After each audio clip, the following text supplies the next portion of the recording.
guys, I'm Layla. We are in Raid Shadow Legends, and Wonderland has come to Raid, as you can see. We have Alice's Adventure, and today we're going to be checking out the lore story for the Queen of Hearts.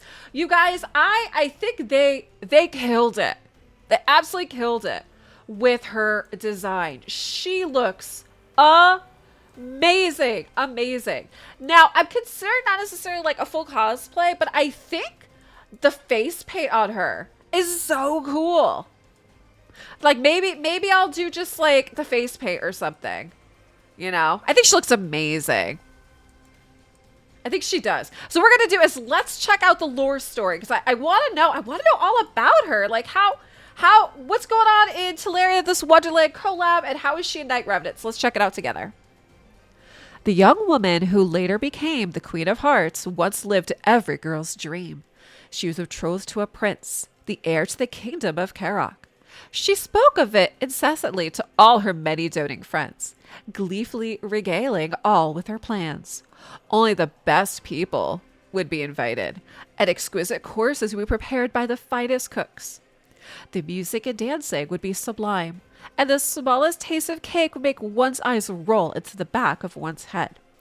If anyone aside to the planning of the royal wedding questioned the smallest of her desires, she screamed in their faces, tearfully bemoaning that everyone wished to spoil her happiest day. With days to go, the young lady's betrothed sent her a message saying the wedding was cancelled. The queen-to-be was wearing her wedding dress, as she wont to do, admire herself in her mirrors. When she read it, she screamed, wept, wailed. She demanded a carriage take her to Karok Castle, and there, in the court, in her white apron, stamped her feet, demanding the injustice be rectified.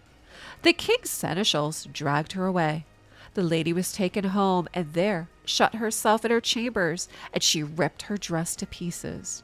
She howled every day for weeks, eating only a few sweet treats. Not one friend came to see her. Her horrified and humiliated family renounced her. Her wailing ended when a young woman arrived, asking to see her, saying she was a friend who could make things right. That very day, the would-be queen departed her family's estates and never returned. The cult of Clet's Claws had encircled her.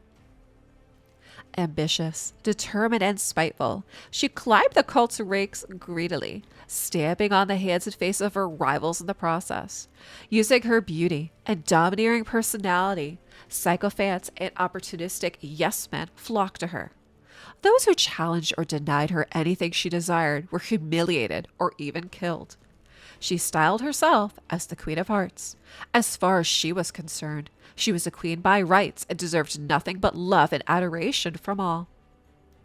The queen never lost her desire for vengeance. The prince who shattered her dreams married another, an ogre-brained, orc-faced, terribly dressed trollop. They had 4 daughters. The queen had all their numerous suitors killed. Poisoned wine, hunting accidents, ambushes, apparent suicides. Her servants did whatever it took. This was only part of her plan, however.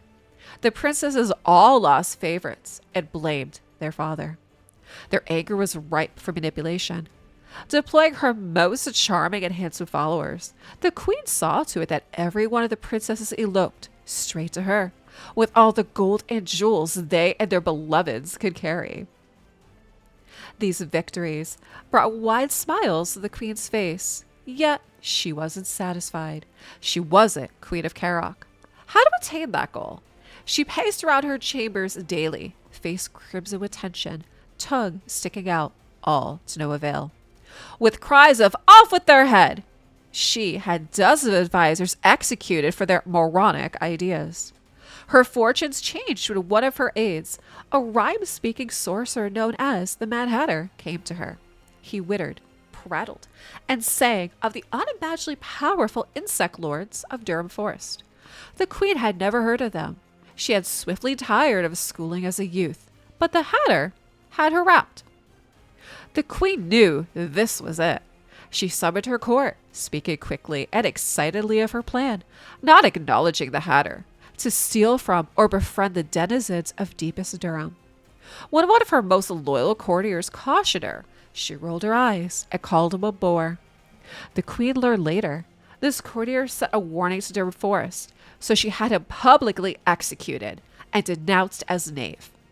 In full confidence, caring not for the fact that Durham had been warned, the queen set off for the forest within days, the hatter and a coterie of followers in tow.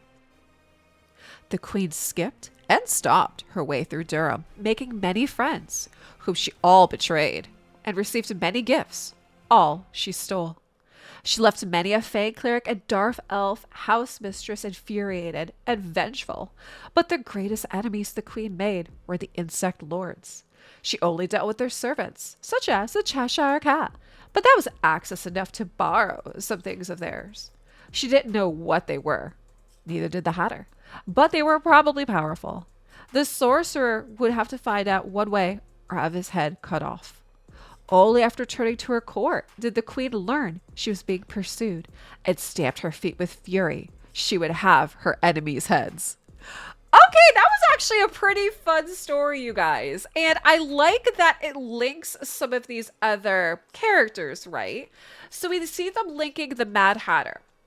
They also link the Knave of Hearts, who we know is also a new champ in the game too. So stay tuned. I will have that lore story for the Knave. And then also for the Cheshire Cat. So yeah, we will also have a lore story for the Cheshire Cat. But it explains about her. And wow, like she basically is like a spoiled brat is what she was. She was throwing temper tantrums and screaming and basically just wanted everything that she wanted to get. And then she became just very, very manipulative.